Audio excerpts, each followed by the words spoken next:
I yield 2 minutes to the gentleman from Colorado, Mr. Gardner. The gentleman is recognized for 2 minutes. I thank the gentleman from Wisconsin. Mr. Speaker, I rise today to support this fiscally responsible budget plan. For the past few weeks, Congress has been occupied arguing over a continuing resolution because the previous Congress failed to put in place the spending bill for this year. We cannot afford to make the same mistakes that they did last Congress. We're facing a record $1.6 trillion deficit, $14 trillion debt, and we need a plan to get spending under control. A plan, not a campaign speech, and not partisan bickering. We've taken positive steps in the right direction. However, we must move from saving billions to saving trillions, and this budget will let us do just that. At the same time, we must fulfill our promises to our constituents and pass policies that will spur job creation and economic growth to strengthen and preserve Medicare and Medicaid. The proposed budget would create nearly 1 million new private sector jobs next year.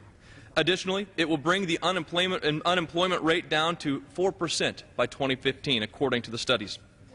It will spur economic growth by increasing GDP by $1.5 trillion over the next 10 years.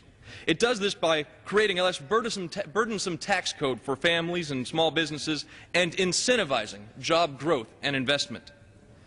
We will get out of debt only when we focus on pro-growth policies and budget tightening plans.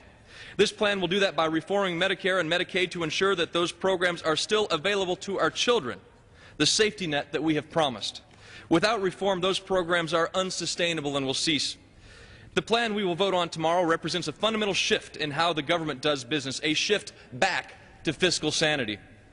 The budget proposal saves $6.2 trillion compared to President Obama's plan.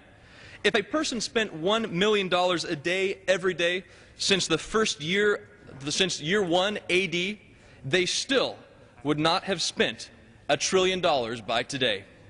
We will save 6 times that amount in 10 years. Mr. Speaker, I was taught a valuable lesson as a kid. If you weren't responsible with your allowance, you didn't get it again. No taxes, save money.